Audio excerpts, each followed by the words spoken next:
Bueno, en este video vamos a encontrar expresiones para calcular los distintos estimadores, específicamente el estimador beta 0 de la ecuación que nos describe nuestro modelo de regresión simple.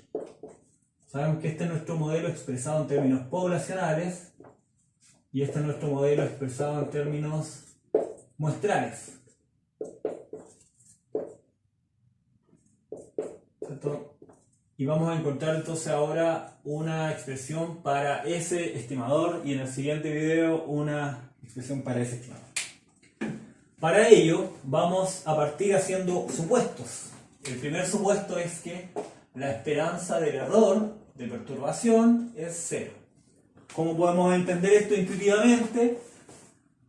Como los promedios de los residuos, que son un estimador del error, ahí está expresado en términos poblacionales, pero una forma de estimarlo sería cuando decíamos que si acá hay una observación de X, siendo esto X y siendo esto Y, y acá hay otra observación de X y así hay muchas más, ¿cierto? En torno a la recta, las que están por sobre crean una diferencia y esa diferencia es el residuo. Las que están por debajo también crean una diferencia, en este caso negativa, y esa diferencia es un residuo. Y así tenemos una serie de residuos donde algunos son positivos, otros negativos, y en promedio se asume, porque la esperanza es una media, es un promedio, en promedio se asumiría entonces que el error es 0. Esto no afecta el modelo porque tenemos además un beta 0 y el beta 0 es un intercepto. Entonces lo que no está capturado por el error, que es 0 en la media, va a estar capturado por el intercepto, que no necesariamente es 0. Entonces podemos hacer ese supuesto perfectamente. Después tenemos otro supuesto que quizás es más fuerte, que es la media condicional del error sobre X es igual a 0. Y esto nos habla ahora de la relación entre X e Y. La relación entre esta X, que es nuestra variable explicativa, y esta U, que es todas las variables que no están consideradas en nuestro modelo. Para el modelo donde la variable explicada es salario y esta variable es educación, y U recogía todas esas otras variables que igual afectan al salario, como la capacitación, la experiencia laboral, la motivación, las habilidades, etc. Ese supuesto nos está diciendo que todas esas variables omitidas no deben estar relacionadas con la variable incorporada al modelo, que es educación. O sea que capacitación, un supuesto fuerte, que trayectoria laboral, etc. no están relacionados con X. Es decir, que estas dos variables aleatorias sean independientes. Y el concepto de independencia lo podemos entender en términos estadísticos como la covarianza entre dos variables aleatorias, que es una medida de dependencia lineal entre dos variables, y eso se puede expresar como el valor esperado de las desviaciones, del producto de las desviaciones.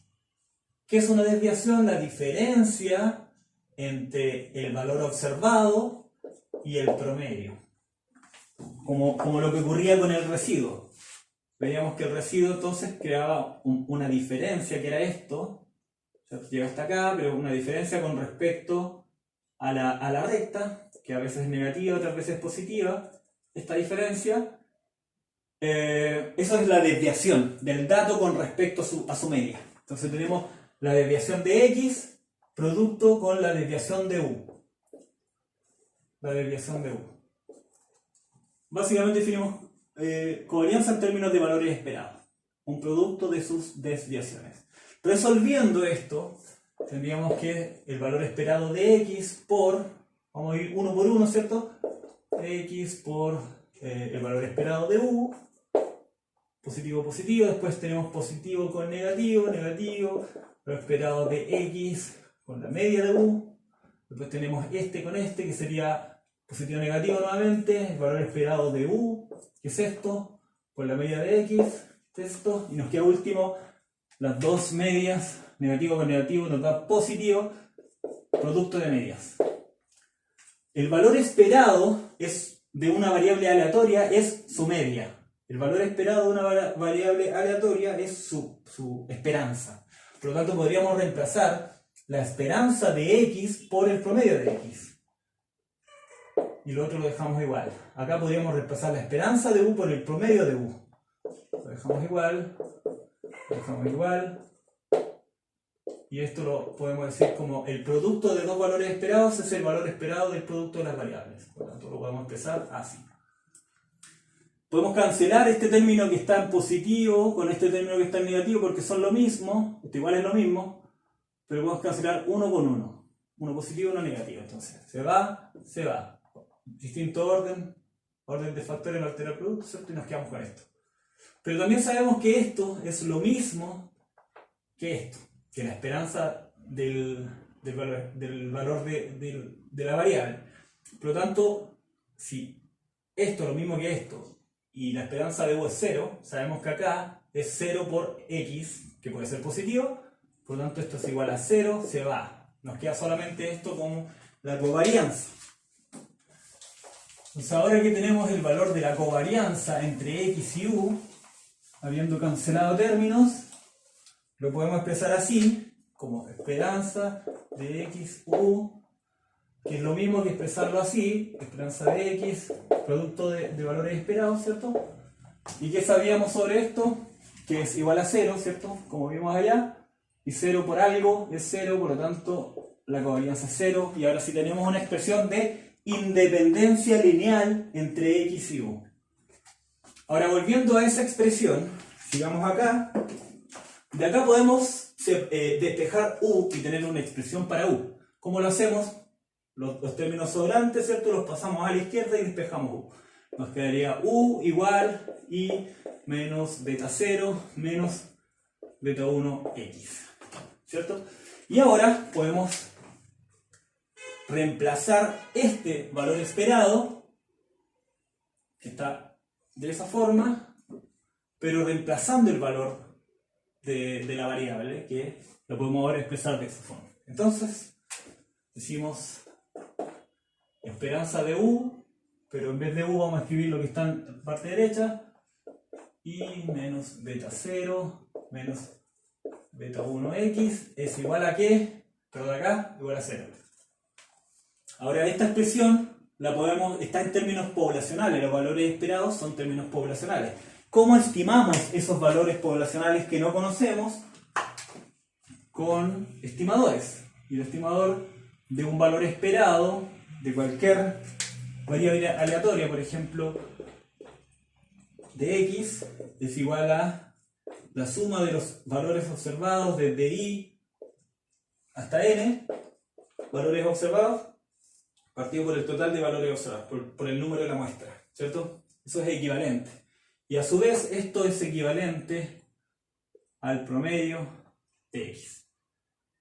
Esto es una estimación de esto y esto es una equivalencia de esto. Entonces podemos llevar esto que está en términos poblacionales ahora a términos muestrales, haciendo esa equivalencia. Y nos quedaría sumatoria de n y 1. Pero si hacemos esta equivalencia muestral, entonces pasamos de variable poblacional a observaciones muestrales. Por lo tanto, acá ya no tenemos I, tenemos un I ajustado, ¿cierto? Ya no tenemos un parámetro poblacional, tenemos un estimador poblacional de beta 0 del intercepto, también con beta 1, un estimador de beta 1 y observaciones de X, ¿cierto? Subíndice I, que parten en 1 y terminan en N, ¿cierto? Tanto para I como Y, perdón, para X y Y, igual 0. Ahora podemos resolver, bueno, sabemos que esto nos falta partirlo por N. Ahora podemos resolver, quitar el paréntesis, entonces decimos N y igual 1 y menos, bueno, esto está partido por N, menos operador de suma, parte en 1 termina en I, beta 0, estimador, operador de suma, beta 1, perdón, beta 1, X, Y, partido en M y partido en N. Igual 0. Y ahora vamos a despejar beta 0 porque eso es lo que buscamos con esta expresión. Queremos obtener un valor para beta 0. También el operador de suma también tiene propiedades, ¿cierto? Y una propiedad es que las constantes, la sumatoria de constantes partida por el número total de la muestra es igual a la constante. Es decir, esto se expresa así. La sumatoria de una... Bueno, x es una variable, vamos a poner una constante a. La sumatoria de una constante partido por n es igual a la constante. Eso. Entonces, aplicando esa propiedad del operador de suma, acá tenemos una variable. Y también sabemos con esta propiedad que el promedio de una variable es igual a la media de esa variable. Por lo tanto, esto de acá lo podríamos convertir rápidamente en y media menos, acá hay una constante partido por n, por lo tanto, de acuerdo a esta propiedad, al ser una constante, es simplemente la constante, beta 0. Acá tenemos una constante por una variable, podemos poner la constante al comienzo, ¿cierto? Dejamos la variable expresada, bueno, hagámoslo para que se vea, beta 1, operador de suma, 1, xy, igual 0, pero esta parte es lo que tenemos acá, entonces por lo tanto es igual a la media, entonces esto quedaría como beta 1, x media, igual a 0, menos beta 0, y solo nos falta despejar beta 0, y tenemos la expresión para ese estimador. Y ¿cómo lo hacemos? Lo pasamos a la derecha, está en negativo, queda en positivo, entonces nos quedaría que esto es igual a beta 0, lo pasamos a la izquierda en positivo, ¿cierto? Lo demás queda tal cual, ¿cierto? Es igual a la media de y menos beta 1 media de x. Y ahí tenemos la expresión para el primer estimador, que es este, y vamos a buscar posteriormente la expresión para el segundo estimador.